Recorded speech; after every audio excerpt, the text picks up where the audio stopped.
नमस्कार बच्चों। सुबह मैंने आपको एक प्रश्न पत्र हल करने के लिए दिया था। आपने आवश्यक रूप से उस प्रश्न पत्र को पढ़ा होगा।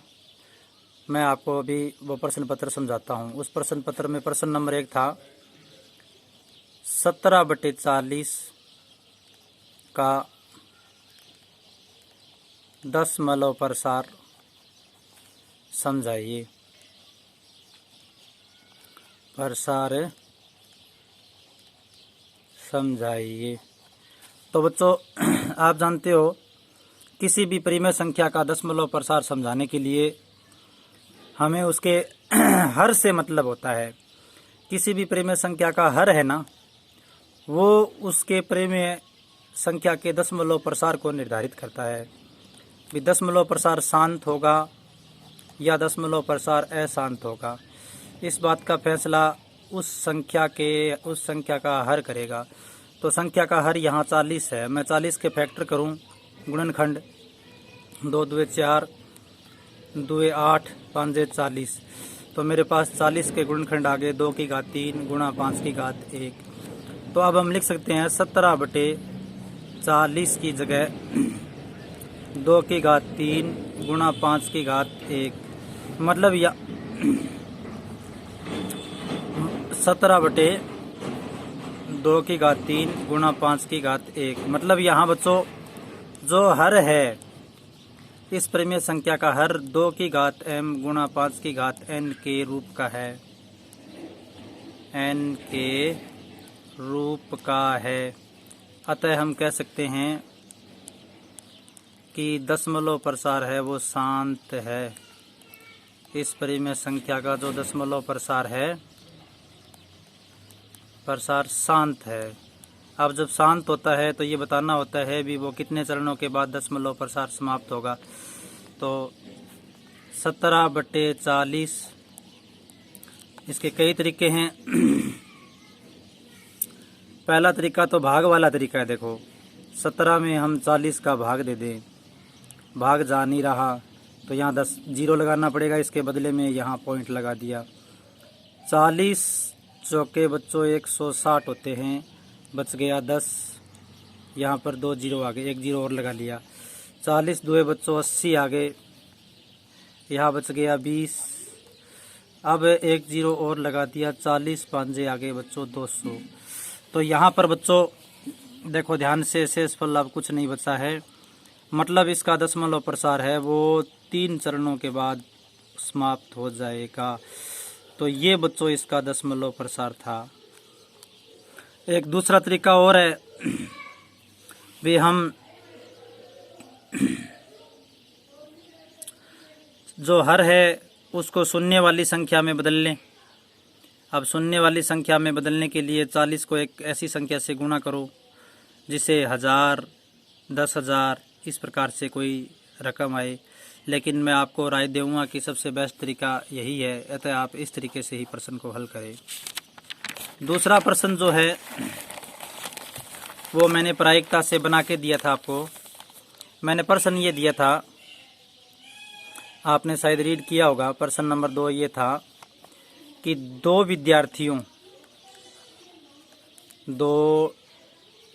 विद्यार्थियों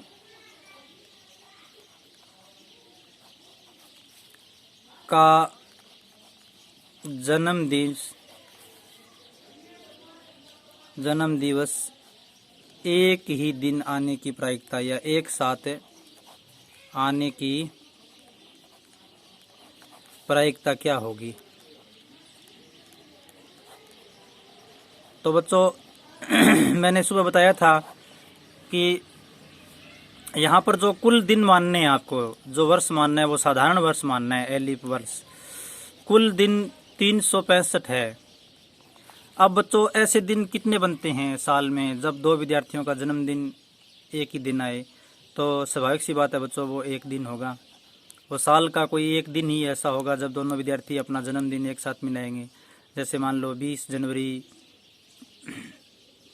10 मई, कोई भी दिन हो वो एक दिन ही ऐसा होगा।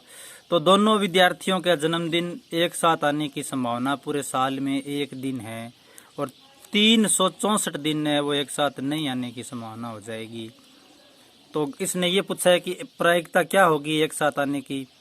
तो जन्म दिवस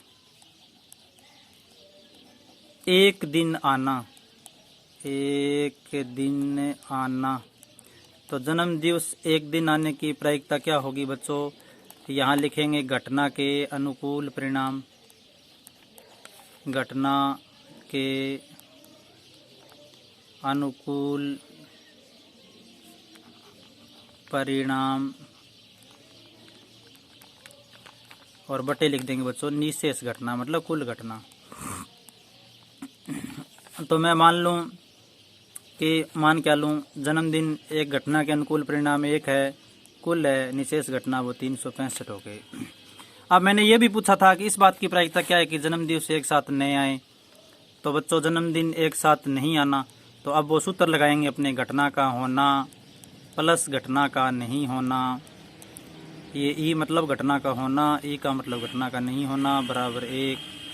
अब घटना का नहीं होना आ जाएगा 1 माइनस घटना का होना।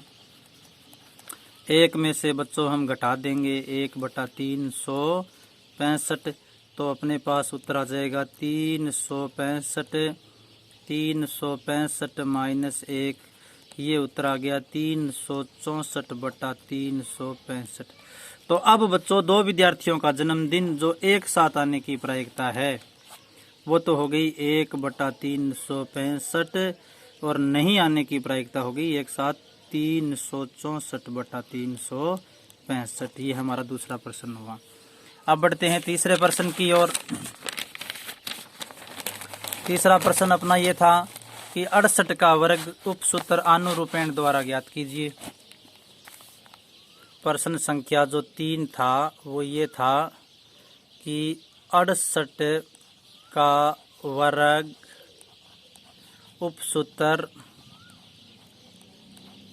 आनुरूपेण द्वारा ज्ञात कीजिए।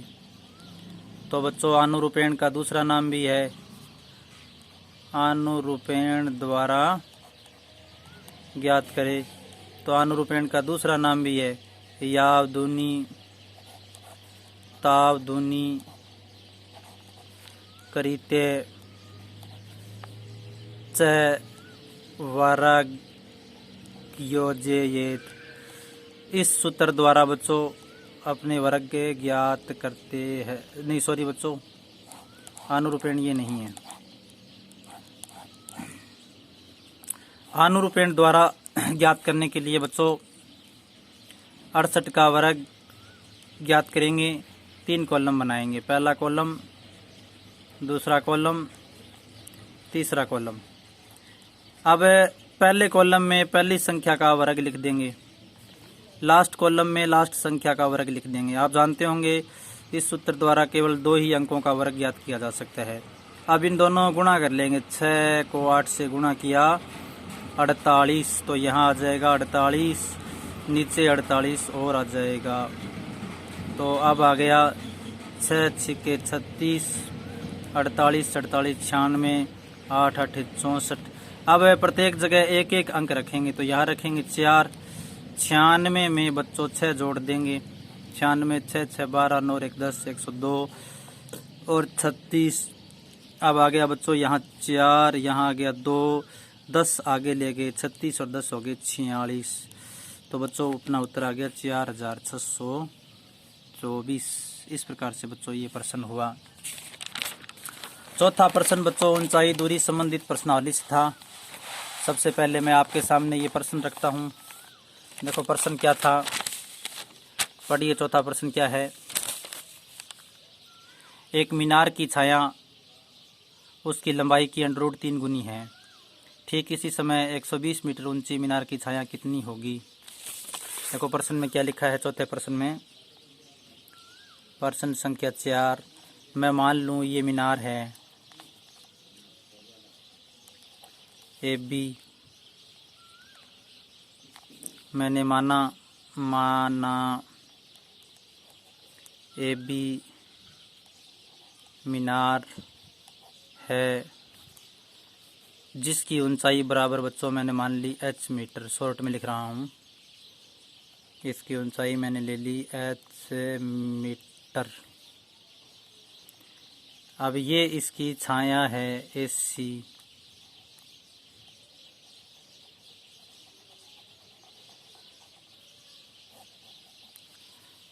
AC मीनार की छाया है, और प्रश्न के अनुसार बच्चों मीनार की छाया है वो लंबाई की √3 गुना है, मतलब ये हो गई √3h। अब शीर्ष को मैंने इसके साथ मिला दिया।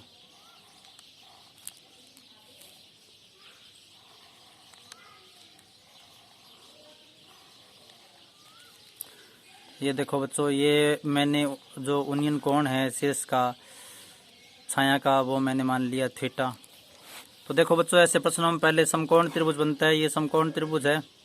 इस चित्र में देखो ध्यान से, आपको दो भुजाओं से मतलब है। इधर तो लंब है, इधर आधार है। लंब और आधार tan में आते हैं बच्चों, तो हम लिख देंगे tan थीटा बराबर लंब बटा आधार। आधार हो गया √3h। अब बच्चों ये कट गया तो ये आ गया 1/√3h से h कट गया। और tan की टेबल में tan थीटा बराबर 1/√3, तो tan थीटा बच्चों अपने पास आ गया tan 30 डिग्री। 1/√3 तुलना करें तो थीटा का मान आ गया 30 डिग्री। अब ये बताया गया है कि इसी समय, ठीक इसी समय एक मीनार है। ठीक इसी समय एक मीनार है। मीनार की जो लंबाई है 120 मीटर है। ये देखो, मैं मान लूँ अभी ये एक दूसरी मीनार है जिसकी लंबाई 120 मीटर है, और इसकी छाया की लंबाई तुम्हें ज्ञात करनी है। तो ये मैंने मान ली इसकी छाया है, जो डार्क कर रहा हूँ मैं, ये मीनार की छाया है। अब हमें क्या चीज़ सीखनी है? प्रश्न में ये दिए ठीक इसी समय, इसका मतलब ये है कि पीछे वाला जो कोण था वही यहाँ ओनियन कोण होगा। अब ये आ गया 30 डिग्री। इसको बच्चों मान लिया मैंने x मीटर छाया को। तो अब इस चित्र में tan लगा देंगे बच्चों। tan थीटा बराबर लंब बटे आधार। लंब 120, आधार x आ गया। tan है बच्चों 30 डिग्री। 120 बटा x, tan 30 हो गया 1/√3 बराबर 120 बटा x। तो बच्चों वज्र गुणा करेंगे तो x का मान आ जाएगा 120√3 मीटर। इस प्रकार बच्चों ये प्रश्न हो गया। चौथा प्रश्न बच्चों प्रायिकता का लिया था।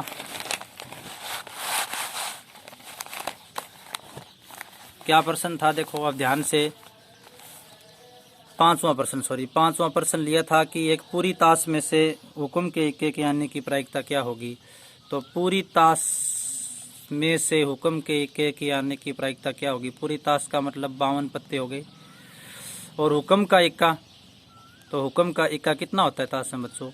हुक्म का इक्का एक स्पेशल पत्ता हो गया, और हुक्म का इक्का बच्चों स्पेशल पत्ता मैंने बताया आपको कि पूरी ताश में जो स्पेशल पत्ता होता है वो 1 होता है। तो पूरी ताश में हुक्म का इक्का 1 हो गया।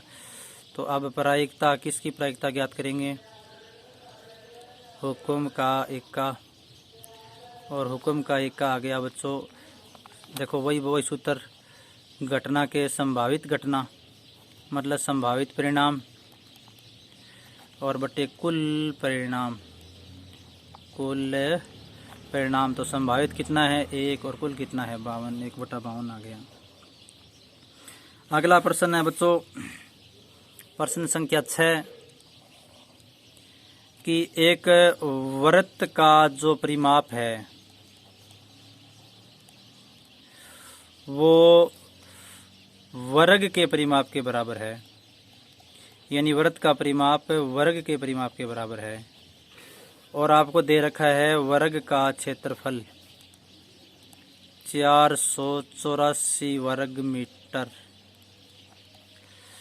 तो आपको वृत्त का क्षेत्रफल ज्ञात करना है। थोड़ा सा प्रश्न आपस में संबंधित है। देखो मेरी बात सुनो, वृत्त का परिमाप हो गया 2πr। 2πr है वर्ग के परिमाप के बराबर। वर्ग का परिमाप हो गया 4 गुना भुजा। तो सबसे पहले बच्चों अपने भुजा ज्ञात कर लेंगे। भुजा क्या होती है? वर्ग का क्षेत्रफल होता है। वर्ग के क्षेत्रफल में भुजा होती है, यानी वर्ग का क्षेत्रफल होता है भुजा स्क्वायर। भुजा स्क्वायर आ गया 484 और भुजा ज्ञात कर लेंगे बच्चों। 484 का हो जाएगा अंडर रूट, 484 का अंडर रूट होता है बच्चों 22 मीटर।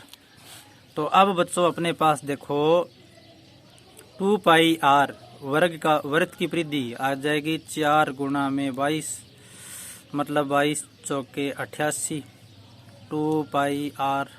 तो आर आ जाएगा 88/2 पाई। तो इसका मतलब ये हो गया 88 में बच्चों 2 पाई का भाग दे देंगे, पाई 22/7। तो ये आ गया, यहाँ कर देता हूँ बच्चों, 88/2 गुणा में 22, 7 ऊपर चला गया, 22 चौके 88, 2 आ गया, 7 2 आ गया बच्चों 14 मीटर। यानी वृत्त की त्रिज्या है बच्चों इस प्रश्न में वो 14 मीटर आ गई। तो अब ज्ञात करना है हमें वृत्त का क्षेत्रफल। वृत्त का क्षेत्रफल मतलब वृत्त का एरिया। वृत्त का एरिया क्या होता है बच्चों? पाई आर स्क्वायर। पाई होता है 22/7, आर कितना आ गया 14 गुणा में 14, 7 दूआ 14, 22 दूआ 44 गुणा में 14, 14 चौका 56, 14 चौका 56, 5 61, 661 वर्ग मीटर आ गया बच्चों। अगला प्रश्न था बच्चों 7वां प्रश्न है कि 4x² + 16x के शून्यक क्या होंगे? तो बच्चों इसके शून्य ज्ञात करते हैं। देखो गुणनखंड कर लें, 4x x + 4, इसके 2 गुणनखंड आ गए। देखो इसकी अधिकतम घात 2 है तो इसके 2 ही गुणनखंड आएंगे, 2 ही शून्य होंगे। अब शून्य ज्ञात करने हैं, 2 गुणनखंड है तो पहला गुणनखंड के बराबर शून्य लिख लिया, दूसरा गुणनखंड के बराबर भी मैंने शून्य लिख लिया, बराबर 0। तो x बराबर आ गया 0/4, x का मान आ गया 0 और x बराबर आ गया -4। तो बच्चों इसके 2 शून्य का आ गया, अगर 0 एक आ गया -4। अब इसकी सत्यता की जांच करें। सत्यता की जांच करें बच्चों, शून्यकों का योग बच्चों आप जानते हो -b/a होता है। शून्य कितने हैं? 0 में जोड़ देंगे -4, तो ये आ गया -4 -b कितना है बच्चों? देखो चित्र में, सॉरी बच्चों ये 16x था यहाँ, तो b बच्चों 16 है। a कितना है? देखो यहाँ a है वो 4 है, तो 4 का भाग दिया बच्चों, इधर भी आ गया -4। इसका मतलब बच्चों ये सही है। अब रह गया कि शून्यकों का गुणनफल। शून्यकों का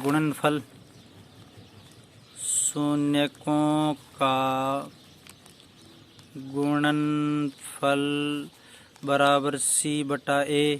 शून्यकों का गुणनफल कितना है बच्चों? 0 -4। c देखो बच्चों इसमें क्या है, मैं आपको समीकरण दिखाऊं, इसमें c है ही नहीं, यहाँ c वाला स्टेप इसमें खाली पड़ा है, c इसमें नहीं है, तो c बच्चों यहाँ शून्य हो गया। मतलब ये भी शून्य है, ये भी शून्य, बराबर शून्य, मतलब ये सही हो गया। अगला प्रश्न बच्चों त्रिकोणमिति से फिर था। प्रश्न संख्या 8 था कि एक मीनार है, ये देखो मीनार,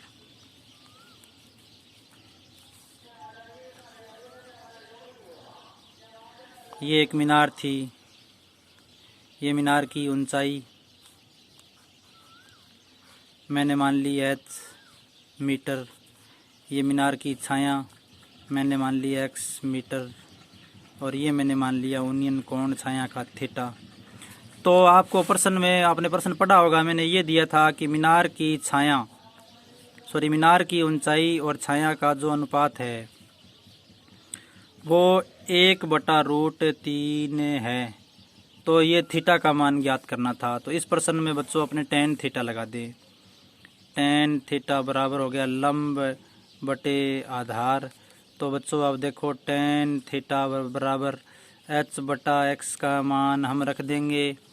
h/x का मान बच्चों आ गया 1/√3, 1/√3 tan थीटा आ गया बच्चों 30 डिग्री।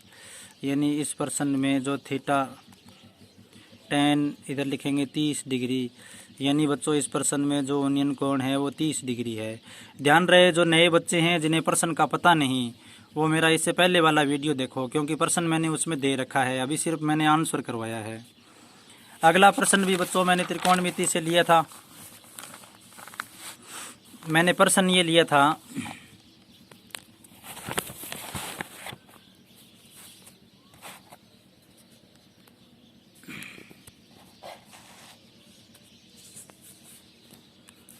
कि एक मीनार है, मीनार की लंबाई दे रखी है आपको 30 मीटर। ये देखो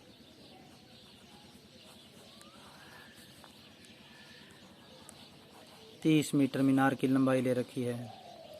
इसके आधार से, ये इसका आधार है, आधार से दूर कोई बिंदु मैं मान लूँ सी, ए बी मैंने मान ली मीनार। आधार से 28.5 मीटर की दूरी पर एक लड़का खड़ा है, ये मैंने मान लिया लड़का है, ये मैंने मान लिया लड़का है। यहाँ लड़के की जो लंबाई है बच्चों वो है 1.5 मीटर। लड़का बच्चों मीनार के शिखर को देख रहा है ऐसे, तो और ये हो गया आंख के सामने क्षैतिज। तो आपको ये बताना था कि लड़के की आंख का मीनार के शिखर से ओनियन कोण कितना है। तो बच्चों ये ओनियन कोण मैंने मान लिया थीटा। शायद आपके प्रश्न समझ में आया होगा, दोबारा रिपीट करता हूँ। ये मीनार है, 30 मीटर ऊंची मीनार है। मीनार के आधार से 28.5 मीटर की दूरी पर एक लड़का है। लड़के की लंबाई 1.5 मीटर है। ये लड़के की आंख है, नेत्र। ये क्षैतिज हो गया। ये दृश्य रेखा होगी मीनार के शिखर के साथ, और ये कोण हो गया। तो अब थीटा ज्ञात करना है। देखो बच्चों दिमाग में अपने एक बात डालें कि यहाँ तक दूरी है वो 1.5 मीटर हो गई। ये दूरी और ये दूरी दोनों बराबर है। पीछे दूरी बच्चों इस चित्र में 28.5 मीटर बच गई, और ये दूरी भी बच्चों 28.5 मीटर ही है। तो अब बच्चों इस चित्र को अपने देखें। इस चित्र में दो भुजाओं से मतलब है लंब और आधार। तो लंब और आधार बच्चों tan में आते हैं। हम चित्र में tan लगा देंगे। tan थीटा बराबर लंब बटा आधार। लंब कितना है इसका, ये देखो यहाँ तक है 28.5 डायरेक्ट लिख रहा हूँ मैं। यहाँ कितना है 28.5, कट गया बच्चों। तो tan थीटा अपने पास आ गया 1। और tan की टेबल यदि देखें बच्चों अपने ध्यान से, तो 1 का मतलब होता है tan 45 डिग्री। tan से tan तुलना करें बच्चों, कट गया तो थीटा आ गया 45 डिग्री। मतलब लड़के की आंख का जो ओनियन कोण है वो 45 डिग्री है। 10वां और लास्ट प्रश्न ये था बच्चों, मैंने दो चित्र बना के दिए थे आपको। देखो एक समय ठीक 12 बजे का समय लिया था। 12 बजे के समय पर दो मीनार थी, ये दो टावर थे। एक टावर ये देखो, ये टावर था, और इस टावर की ये छाया थी। लगता है बच्चों मेमोरी इसकी समाप्त हो रही है, शायद प्रश्न पूरा न हो पाए, फिर भी कोशिश है। इस टावर की लंबाई 40 मीटर है,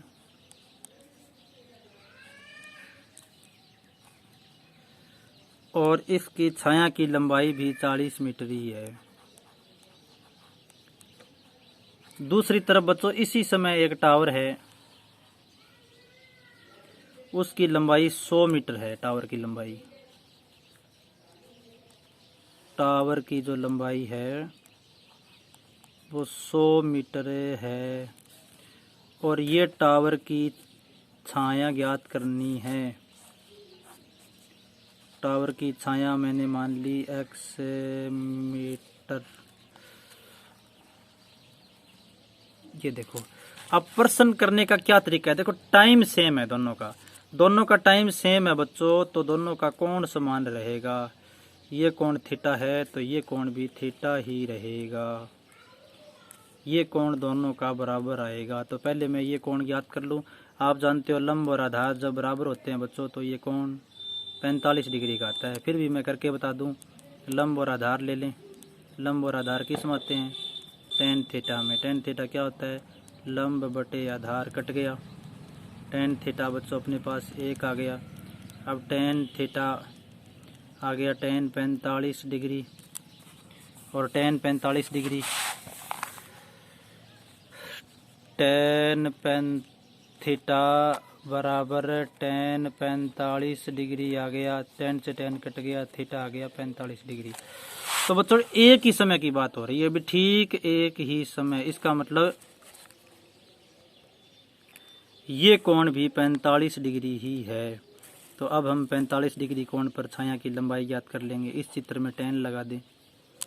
तो इस चित्र में अपने टेन लगाएंगे। देखो टेन 45 डिग्री बराबर लंब बटे आधार, टेन 45 लंब बटा आधार, टेन 45 1 होता है बच्चों 100 बटा x, वज्र गुणा किया तो x बराबर आ गया बच्चों 100 metre.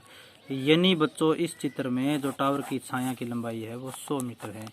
Thank you, good night.